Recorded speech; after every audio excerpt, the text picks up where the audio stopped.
HSC 25 batch.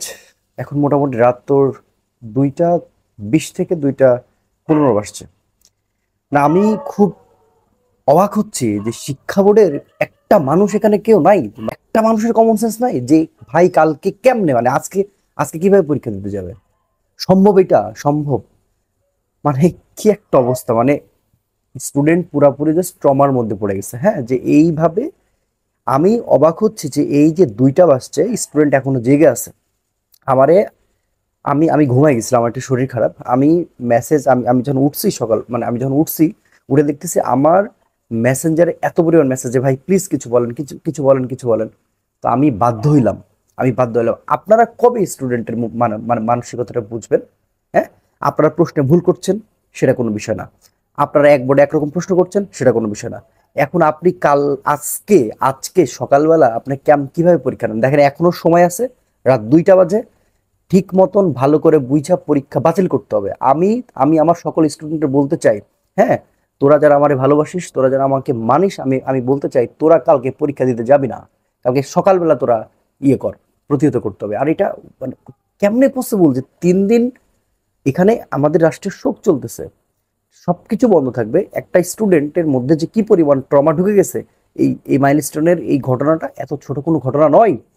এই ঘটনার মধ্যে অনেক কিছু, ঠিক আছে? যে বাংলাদেশের যে ব্যবস্থা, বাংলাদেশের দুর্নীতি, সেই জিনিসটা কিন্তু উঠে আসছে।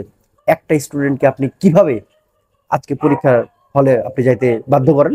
দেখেন, শিক্ষার্থীরা যখন করোনার জন্য ওরা দাবি করছিল যে ওরা পরীক্ষা দিবে না, এইখানে কিন্তু আমি এক পারও এগিয়ে আসে নাই, কারণ এটা আমার কাছে যুক্তিগত মনে ছিল না। কিন্তু আজকে সকালে যে পরীক্ষাটা আপনারা ব্যবস্থা গ্রহণ করবেন, এইটা সম্পূর্ণ অযুক্তিগত। এখানে কোনো যুক্তি নাই, এখানে কোনো লজিক নাই, এটা কখনো হইতেই পারে না। সময় আছে, এখন সম্ভবত 2টা 10-20 বাজছে। আমি রাতের বেলা আমার মন মেজাজ সবকিছু গরম হয়ে গেছে। এমনিতে মাইলস্টোনের এই ঘটনাটা দেখার পরে কোনো একটা শিক্ষক বা এখানে যারা শিক্ষার সাথে জড়িত একটা মানুষও খুব ভালো থাকতে পারে না বলে আমি মনে করি। এইখানে যে ঘটনাটা ঘটছে, কি হৃদয় বিদারক ঘটনা রে বাবা! এখানে ছোট ছোট বাচ্চা কাচ্চারা মানে কি পরিমাণ এখানে অবশ্যই আপনি খবর নিয়ে দেখেন যে এখানে যে বাচ্চাগুলো মারা গেছে তার মধ্যে কেউ না কেউ অনেক অনেক অনেক এইচএসসি পরীক্ষাতে কিন্তু এর সাথে জড়িত আছে বলতে তাদের আত্মীয় স্বজনেরা। তারা কিভাবে যাবে ভাই? এই কিভাবে এখানে যদি সম্ভব না এটা। এখনো সময় আছে, আপনারা পাগলামি করেন না, স্টুডেন্টের পালস বোঝার চেষ্টা করেন। আমি আমি দয়া করে আপনাদেরকে বলতে চাচ্ছি, এবং আমি আমি বলতে চাই আমার প্রত্যেকটা স্টুডেন্টকে, সকালবেলা উঠে তোমরা যে যার মতো পোস্ট শুরু করো। তোমাকে পোস্ট করতে হবে, তোমাদের বোঝাতে হবে যে এটা ভুল, এবং এটা চোখে আঙ্গুল দেখো, অন্যায়ের বিরুদ্ধে প্রতিবাদ করতে হবে, ঠিক আছে? শুধু সারাদিন তুমি দেখো, আমি আমি আমি কখনোই তোমাদের করোনার বিষয়ে কোনো সাপোর্ট আমি করিনি, কারণ সেটা আমার কাছে লজিক্যালি মনে হয় নাই। কিন্তু এইটা লজিক্যালি কোনো পরীক্ষা দেওয়া যাবে না, পরীক্ষা এগুলো চলবে না, ঠিক আছে?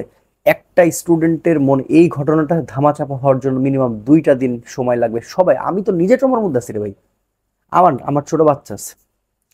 আমার আমার আমার কি খারাপ লাগতেছে আমি জানি, ঠিক আছে? একটা পরীক্ষার্থী কিভাবে পরীক্ষা দেয়, এইটা কিভাবে হয়, এইটা কোনোভাবে লজিক্যাল না, ঠিক আছে? এই পরীক্ষাটা মানে কোনোভাবে উচিত না। এখনো সময় আছে। এখন বাজে হচ্ছে, আমি আবারও বলছি, 2:30 থেকে 2টা, যাই হোক এর মধ্যে কিছু একটা হবে। এখনো সময় আছে, ডিসিশন মেক করার যথেষ্ট সময়, যথেষ্ট কারণ, যথেষ্ট সবকিছু আপনাদের হাতে আছে। কালকে সকাল হইতে হইতে আপনারা আপনারা কালকে সকাল হইতে হইতে আপনারা অবশ্যই পোস্ট করবেন যে পরীক্ষা ক্যান্সেল, পরীক্ষা হবে না। এইভাবে কোনো স্টুডেন্ট পরীক্ষাতে যায় কোনো কিছু হবে না, কারণ এখানে হাজার হাজার স্টুডেন্ট ট্রমার মধ্যে দিয়ে যাচ্ছে। প্রিয় শিক্ষার্থী, তোমাদের কাছে রিকোয়েস্ট, কালকে সকালে যেভাবে উঠে তোমরা ফোনে হোক, যেভাবে হোক, প্রত্যেকটা জায়গায় জানান দাও যে তোমরা এই পরীক্ষা দিতে রাজি না। তোমাদের সাথে আমি আছি, দেখা হবে ইনশাল্লাহ। তোমরা যেভাবে হোক এটা প্রতিরোধ করতে হবে, এই অন্যায়ের প্রতিবাদ তোমাদের করতে হবে। আসসালামু আলাইকুম রহমতুল্লাহ।